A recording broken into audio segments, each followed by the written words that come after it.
not a big stretch.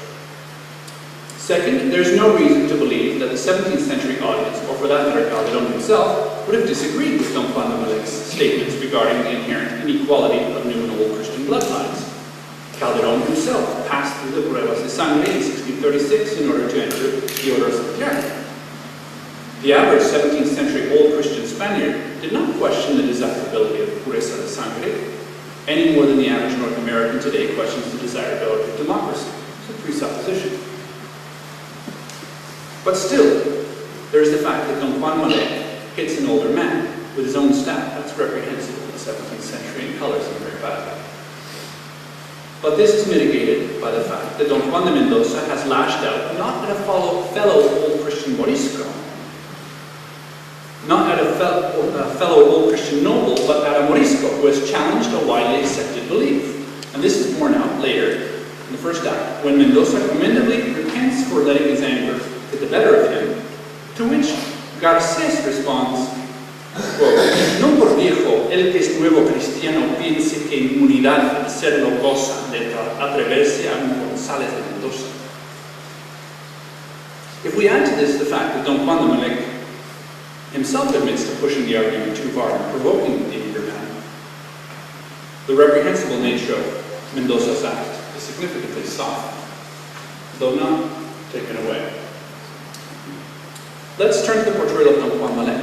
As we've already established, Don Juan Malec challenges the king's decree, makes statements regarding the equality of old and new Christian bloodlines that contradict the widely accepted old Christian view on the matter. Malec's statement is eloquent, to be sure, but this does not mean that he is meant to be perceived as speaking the truth, or that he is being portrayed sympathetically, much less that his views represent Calderón's views. One cannot arbitrarily choose an opinion expressed by a given character in claims of playwrights. In El Mágico Prodigioso, for example, the Demonio's arguments to Cipriano are both eloquent and convincing, but that does not mean that Calderón or his audience accepted them to be true, or that they sympathized with the Demonio.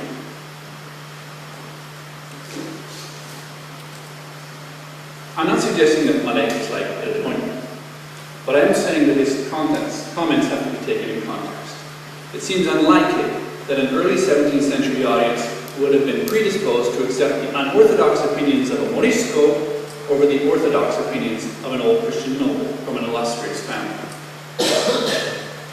If it's otherwise, we need compelling reasons to think so, and I don't think there are. This is particularly true when we consider the coloring of Malec's speech. Is particularly true if we consider that Malec is shown here to be duplicitous and conspiratorial. No, on the one hand, he agrees with the assimilation of the moriscos. He says, pues, ley santa,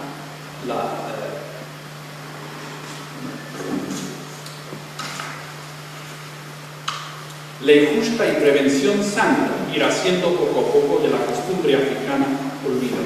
That's Malec who says that. So on the one hand, he agrees with assimilation, but then when he's personally affronted and told he can never be equal to old Christians, regardless of how illustrious his Moorish ancestors may have been, he begins to secretly plot an armed rebellion against the crown. Then, after he publicly agrees to a peaceful resolution to his aggravio, he indicates that he will use the cover of a wedding marriage between his daughter and his enemy to secretly continue his plans for rebellion. Malec thus confirms with his words and his conduct the old Christian stereotype of moriscos, and even seemingly integrated ones, as deviant, untruthful, disloyal, and conspiratorial. Now, we must consider a pair of moriscos whose portrayal in the play contradicts this negative portrayal that I've just argued for. These are, of course, Don Álvaro Tuzaní y Doña Clara, the moriscos whose tragic love story form the nucleus of this play. Don Álvaro y Doña Clara are portrayed as paragons of honor, self-sacrificing with respect to love even beyond death. But again, we must take the play in context. In this case, it is the literary context that matters. The tragic story of these two moriscos is a generic example of the sentimental stories of love and honor found in the romances fronterizos, romances moriscos, and the novelas moriscas. such as Abencerraje, la hermosa Jarifa, las guerras civiles de Granada, de Perdita, Osmini Daraja, story found in Guzmán del Farrache. The tragic story of el Tuzaní in Doña Clara is actually lifted by Calderón from the second part of Ginés Perdita's Guerras Civiles de Granada. In these texts, the virtuous Moorish and Morisco lovers struggle amid adverse circumstances, separations and reunions, with the often paradoxical task of submitting to the imperatives of love while at the same time obeying the laws of honor. But as history bears out, the popularity of this sentimental, idealized literary Moor in the 16th and 17th century did not imply the acceptance of Moriscos in general in real life. Thus, we must be careful not to assume that Calderón's use of the trope of the sentimental Morisco implies sympathy for the Moriscos in general. On the contrary, the positive aspects of this literary sentimentality must be weighed against the negative stereotypes employed to characterize other Moriscos in this play. And the result is an ambiguous portrayal of the Moriscos. On the one hand, idealized, sentimental, honorable, and on the other hand, unassimilatable, untrustworthy, deceptive, conspiratorial. There's not enough time or space or patience to delve deeper into the text, but the examples given should suffice to at least cast doubt on the readings of this play as sympathetic to the Moriscos as an oppressed minority group and critical of old Christian thinking regarding minority. Calderón, in my view, does not question the rightness of ethnocide or the forced assimilation against the Moriscos. Rather, he seems to imply that the methods employed contributed to its failure.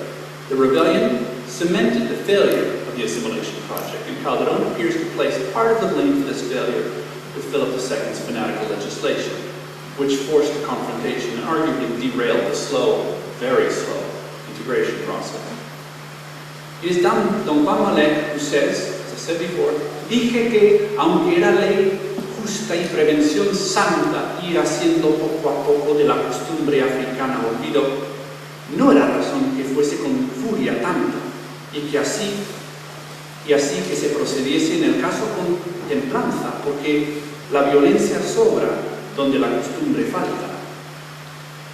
Calderón also connects the beginning of the rebellion with the tension caused by the impossibility of the equality between new and old Christian bloodlines, which served as a permanent barrier to assimilation.